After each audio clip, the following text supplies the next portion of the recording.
स्वागत है। आज हम उत्तराखंड लोक सेवा आयोग मतलब यूकेपीएससी के एक नए विज्ञापन पर बात करने वाले हैं। जी, ये विज्ञापन संख्या 04E-2DR सिविल जज 2024-25 है। और ये उत्तराखंड जुडिशियल सर्विस में सिविल जज जूनियर डिवीजन की जो परीक्षा 2023 है उसके बारे में है। अच्छा, तो आज का हमारा मकसद यही है कि इस नोटिफिकेशन की जो खास बातें हैं, जैसे कि पद कौन सा है, क्वालिफिकेशन क्या चाहिए, डेट्स वगैरह क्या हैं। कुमाऊं, उत्तराखंड की सबसे तेजी से उभरती रोजगार समाचार सेवा में आपका स्वागत है। सभी तरह की प्राइवेट और गवर्नमेंट जॉब्स के अपडेट्स पाने के लिए हमें सब्सक्राइब करें और हमारी वेबसाइट rojgarforyou.com पर विजिट करते रहें। हम सभी प्रमुख सोशल मीडिया प्लेटफॉर्म्स पर उपलब्ध हैं।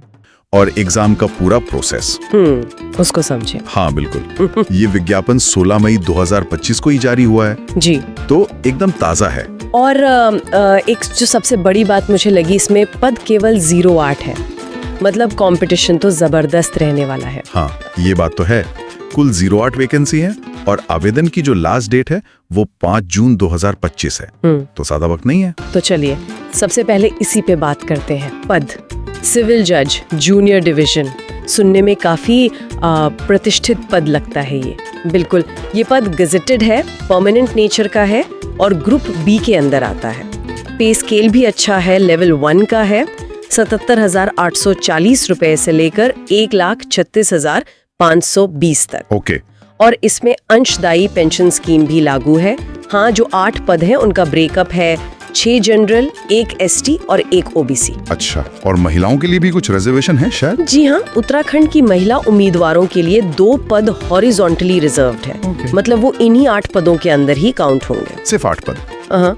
तो फिर ये एलिजिबिलिटी क्राइटेरिया, मतलब कौन अप्लाई कर सकता है, ये बहुत जरूरी हो जाता है। एजुकेशन क्वालिफिकेशन तो LLB ही होगी, किसी भी रिकॉग्नाइज्ड यूनिवर्सिटी। हाँ, भारत में कानून द्वारा स्थापित किसी भी यूनिवर्सिटी से लॉ में ग्रेजुएशन यानी LLB डिग्री होनी चाहिए। ठीक है। साथ में देवनागरी लिपि में हिंदी की अच्छी जानकारी होनी चाहिए और कंप्यूटर चलाने का बेसिक ज्ञान भी जरूरी है। कंप्यूटर की बेसिक नॉलेज आजकल तो ये हर जगह मांगते हैं। हाँ, और यहाँ एक बहुत जरूरी बात है LLB डिग्री को लेकर।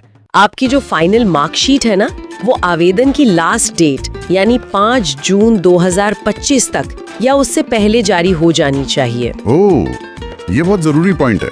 मतलब अगर रिजल्ट बाद में आया तो आप एलिजिबल नहीं होंगे, भले ही एग्जाम पास कर लिया हो। बिल्कुल। और एज लिमिट का क्या हिसाब है? एज कैलकुलेट होगी 1 जनवरी 2025 को, कम से कम 22 साल और ज्यादा से ज्यादा 35 साल। 22 से 35 साल। जी, और जो रिजर्व्ड कैटेगरी हैं उनके लिए सरकारी नियमों के हिसाब से अपर एज लिमिट में छूट मिलेगी। वो डिटेल्स विज्ञापन में देखनी होंगी। और नेशनैलिटी तो भारतीय नागरिक या जो स्पेसिफाइड कैटेगरीज है विज्ञापन में। और कैरेक्टर, हेल्थ वगैरह की भी सामान्य शर्तें होंगी? हाँ, वो स्टैंडर्ड शर्तें, अच्छा चरित्र, अच्छी फिजिकल और मेंटल हेल्थ, और वो वाली शर्त भी है कि पुरुष जिसकी एक से ज्यादा जीवित पत्नी हो या महिला जिसने ऐसे पुरुष से शादी की हो जिसकी पत्नी पहले से जीवित हो, वो पात्र नहीं होंगे जब तक कि सरकार छूट ना दे। ठीक है, तो ये तो हो गई एलिजिबिलिटी। अब मान लीजिए कोई योग्य है तो अप्लाई कैसे करना है, प्रोसेस क्या है? एप्लीकेशन सिर्फ ऑनलाइन ही होगी। यूकेपीएससी की वेबसाइट psc.uk.gov.in या pscuk.net.in पर जाकर। सिर्फ online? Okay.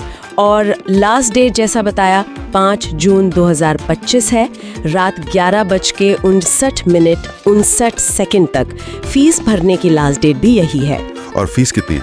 Fees general, EWS और OBC के लिए प्रोसेसिंग फीस मिलाकर करीब 166 रुपए 36 पैसे है। SC ST के लिए 76.36, दिव्यांगों के लिए 16.36 और जो अनाथ बच्चे हैं उनके लिए कोई फीस नहीं है। ठीक है, ये तो काफी वाजिब है। हाँ। Payment net banking, debit credit card या UPI से कर सकते हैं। और अगर फॉर्म भरते हुए कोई गलती हो गई तो करेक्शन का मौका मिलेगा? जी मिलेगा। ऑनलाइन एप्लीकेशन में करेक्शन के लिए 11 जून 2025 से 21 जून 2025 तक का टाइम दिया जाएगा। इसी दौरान आप एडिट या डिलीट कर सकते हैं। चलो, ये अच्छी बात है, लेकिन कोशिश यही करनी चाहिए कि पहली बार में ही सब ठीक भरा जाए। हाँ बिल्कुल। ओके, एप्लीकेशन हो गई। अब आते हैं असली इम्तिहान पर। एग्जाम स्कीम, इसका पैटर्न समझना बहुत जरूरी है। कितने स्टेजेस हैं इसमें? इसमें बेसिकली 3 मेन स्टेज है। पहला है प्रिलिमिनरी एग्जाम यानी प्रारंभिक परीक्षा, दूसरा है मेन एग्जाम यानी मुख्य परीक्षा, और तीसरा है इंटरव्यू जिसे व्यक्तित्व परीक्षा या वाइवा वॉ से भी कहते हैं। 3 स्टेजेस, ठीक है। तो पहले प्रीलिम्स की बात करते हैं। ये ऑब्जेक्टिव टाइप होता है ना? हाँ, अगर एप्लीकेंट्स बहुत ज्यादा होते हैं तो ये स्क्रीनिंग के लिए होता है। ऑब्जेक्टिव टाइप होगा 3 घंटे का और इसके मार्क्स फाइनल सिलेक्शन में नहीं जुड़ेंगे। सिर्फ क्वालिफाइंग है? जी, सिर्फ क्वालिफाइंग। इसमें 2 पार्ट होंगे। पार्ट 1 जनरल नॉलेज का 50 नंबर का, इसमें current affairs, international law, constitution वगैरह। और पार्ट 2 होगा लॉ का 150 नंबर का, इसमें transfer of property act, Hindu law, Muslim law, evidence act, CRPC, IPC, CPC ये सब शामिल हैं। और हाँ, एक खास बात, इसमें साफ लिखा है कि जो नए कानून लागू हुए हैं जैसे भारतीय न्याय संहिता वगैरह, वो भी सिलेबस का हिस्सा है। अच्छा, ये नए कानून वाला पॉइंट बहुत इंपॉर्टेंट है, इस पे ध्यान देना होगा। नेगेटिव मार्किंग भी है इसमें? हाँ, 1/4 मार्क्स कटेंगे हर गलत जवाब के लिए। ओके, तो अंदाजे से टिक लगाना रिस्की हो सकता है। बिल्कुल, और इसके सेंटर्स हल्द्वानी, हरिद्वार, देहरादून और रुद्रपुर में बनाए जाएंगे। ठीक है, तो प्रीलिम्स क्वालिफाई करने के बाद फिर आता है मेन एग्जाम। हाँ, मेन एग्जाम ये लिखित होगा, डिस्क्रिप्टिव टाइप, और ये हरिद्वार में ही होगा। सिर्फ हरिद्वार में? जी, विज्ञापन के अनुसार। इसमें कई पेपर हैं। एक पेपर है प्रेजेंट डे सिनारियो पर 150 मार्क्स, फिर लैंग्वेज का पेपर है 100 मार्क्स जिसमें ट्रांसलेशन, इंग्लिश प्रेसेस राइटिंग वगैरह है। ओके। फिर लॉ के 3 पेपर हैं। Paper 1 substantive law 200 marks, paper 2 procedure and evidence 200 marks, और paper 3 revenue and criminal 200 marks. बाप रे, ये तो काफी डिटेल में है। कुल कितने मार्क्स हो गए मेंस के? मेंस के टोटल 850 मार्क्स हो गए, और इसमें क्वालिफाइंग मार्क्स भी हैं। जनरल के लिए 50% और रिजर्व्ड कैटेगरीज के लिए 40%। मतलब मेंस में स्कोर करना ही असली खेल है। हाँ, सिलेक्शन इसी पर बेस करेगा। लेकिन रुकिए, एक और स्टेज है मेंस के साथ ही। अच्छा, कौन सा? एक कंप्यूटर नॉलेज का प्रैक्टिकल एग्जाम भी है। ओ हाँ, वो बेसिक कंप्यूटर नॉलेज वाला। हाँ, लेकिन ये सिर्फ बेसिक नहीं है, ये 100 नंबर का प्रैक्टिकल एग्जाम है, 1 घंटे का।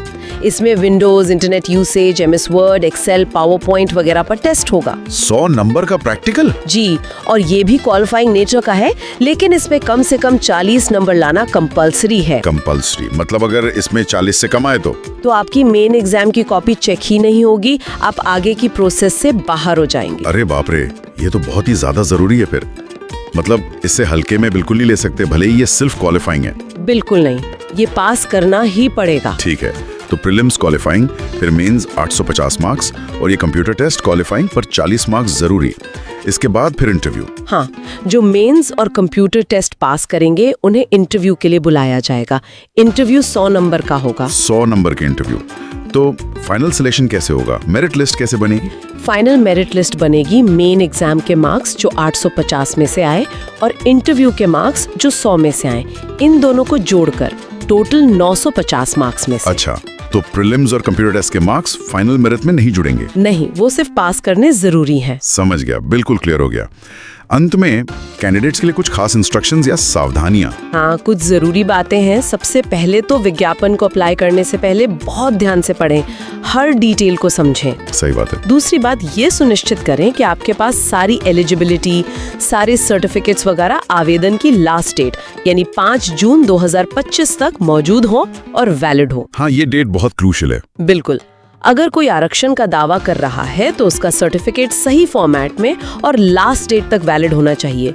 कोई भी गलत जानकारी या फर्जी सर्टिफिकेट देने पर बहुत सख्त एक्शन हो सकता है। 5 साल तक डिबार किया जा सकता है और लीगल एक्शन भी हो सकता है। ये तो जाहिर है। अपना ही मोबाइल नंबर और ईमेल आईडी दे ताकि कम्युनिकेशन ठीक से हो सके।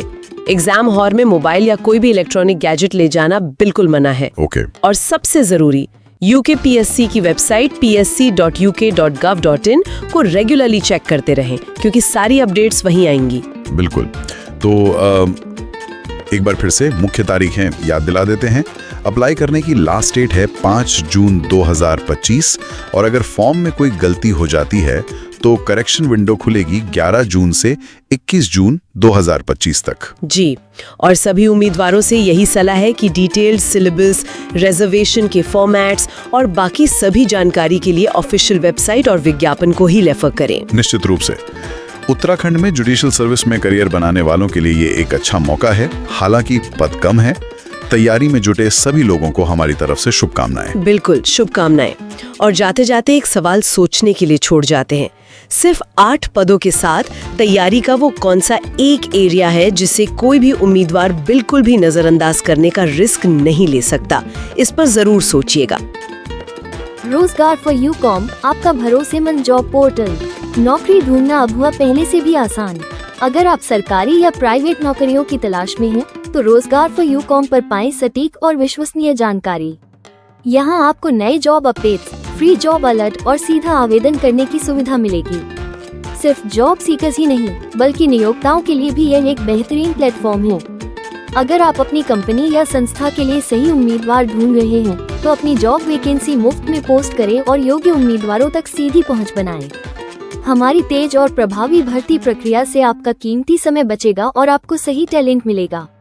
अभी विजिट करें रोजगार फॉर यूकॉम और अपने करियर या भर्ती प्रक्रिया को एक नया आयाम दें। लेटेस्ट जॉब अपडेट्स के लिए हमारे व्हाट्सएप चैनल से जुड़ें और फेसबुक पेज पर हमें फॉलो करें।